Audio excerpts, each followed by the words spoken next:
शिक्षण संस्थान डाइट खूंटी दिनांक 8/8/2025 दिन शुक्रवार। आज का सुविचार। हम जीत से बहुत कम सीखते हैं, हार से बहुत कम सीखते। हम जीत से बहुत कम सीखते हैं और हार से बहुत कुछ सीखते हैं। We learn little from the victory and the much more from defeat. मुख्य समाचार। अंतर्राष्ट्रीय। पाकिस्तान के खैबर पख्तूनख्वा में गुरुवार को बम विस्फोट हुआ जिसमें 3 लोग मारे गए, 3 पुलिसकर्मी सहित 13 लोग घायल हो गए। जिला पुलिस पदाधिकारी ने बताया कि विस्फोट पुलिस गश्ती गाड़ी के पास हुआ। पाकिस्तान के खैबर पख्तूनख्वा में बम विस्फोट। राष्ट्रीय। दिल्ली में हो रही लगातार बारिश के बीच यमुना नदी का जलस्तर बढ़ गया है। गुरुवार को सुबह 7 बजे यमुना नदी के खतरे के निशान पार कर लिया। कालिंदी कुंज घाट पर पिलर के नीचे एक चबूतरा डूब गया है और तेज बहाव की झाग भी नजर नहीं आ रही। देश के कई हिस्सों में हो रही बारिश का असर राजधानी दिल्ली में भी नजर आने लगा। दिल्ली की यमुना ने पार किए खतरे के निशान। राज्य। रांची के पीपी कंपाउंड में कृष्णा अपार्टमेंट के 4थे तल्ले में ईडी की छापामारी की गई, जहां कृष्ण नाम के कारोबारी के यहां ईडी पहुंची। मिली जानकारी के अनुसार रांची, जमशेदपुर, कोलकाता, मुंबई में हवाला और जीएसटी मामले में ईडी की छापेमारी चल रही है। जमशेदपुर और रांची के कई कारोबारी जीएसटी घोटाले में गिरफ्तार हुए हैं। रांची समेत झारखंड के 8 जगहों पर ईडी की छापेमारी। खेल।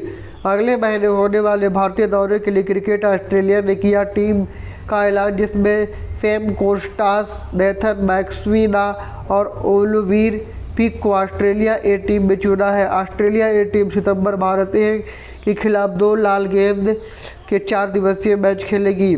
ऑस्ट्रेलिया ए टीम अगले महीने भारतीय दौरा।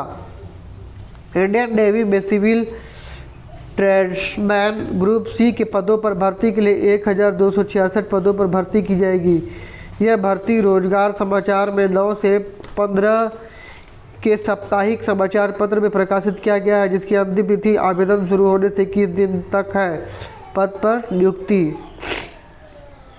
प्राथमिक स्तर का चमन फैप। सुनो एक पहेली। जल में पैदा होकर जल में ही गायब हो जाऊं, बताओ मैं क्या हूँ? उत्तर बर्फ। हिंदी वर्णमाला में कुल कितने स्वर होते हैं? 11। संज्ञा के स्थान में प्रयोग होने वाले शब्दों क्या कहते हैं? सर्वनाम। जो कम बोलता है उसे एक शब्द में क्या कहते हैं? अल्पभाषी। यदि 5 + 4 9 तो 500 + 4 तो क्या होगा? 900। उच्च स्तर 6 to 8। प्रश्न। सिंधु घाटी सभ्यता का प्रमुख बंदरगाह शहर कौन था? लोथल। किस मुगल सम्राट ने दीन-ए-इलाही नामक धर्म की शुरुआत की थी? अकबर। पृथ्वी का वह ठोस भाग जहाँ हम लोग रहते हैं उसे क्या कहते हैं? स्थलमंडल। किस महाद्वीप से कर्क रेखा, मकर रेखा और विषुवत रेखा तीनों गुजरते हैं? अफ्रीका। वह काल्पनिक रेखा जो पृथ्वी को 2 बार भागों में विभाजित करती है? विषुवत रेखा, भूमध्य रेखा। माध्यमिक स्तर का 9 से 12। मानव शरीर की कौन सी ग्रंथि मास्टर ग्रंथि के रूप में जानी जाती है? पीयूष ग्रंथि। द्वितीय विश्व युद्ध की शुरुआत किस वर्ष हुई? 1939। भारत के संसद में कौन कौन शामिल होते हैं? लोकसभा, राज्यसभा और राष्ट्रपति। पाइथागोरस प्रमेय का प्रयोग किस प्रकार के त्रिभुज पर किया जाता है? समकोण त्रिभुज। जनसंख्या घनत्व को मापने के लिए किस इकाई का उपयोग किया जाता है? प्रति वर्ग किलोमीटर व्यक्ति। आज का महत्वपूर्ण दिवस 8 अगस्त। 8 अगस्त 1942 को महात्मा गांधी ने ब्रिटिश शासन के खिलाफ भारत छोड़ो आंदोलन की शुरुआत की थी। इस कारण 8 अगस्त को अगस्त क्रांति दिवस के रूप में मनाया जाता है। Word of the day. Preparation. Hindi तैयार। Sentence of the day. We have completed all our preparation for the trip. हमने यात्रा के लिए अपनी सारी तैयारी पूरी कर ली। प्रेरक प्रसंग। भगवान बुद्ध और प्यासा कुत्ता। एक बार की बात है, भगवान बुद्ध एक गांव से गुजर रहे थे।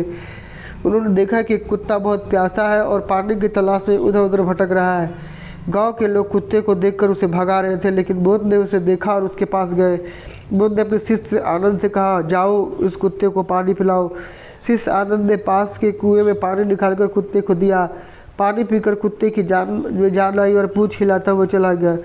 ये देखकर शिष्य ने पूछा, प्रभु आपने इस प्यासे जानवर पर इतनी दया क्यों की?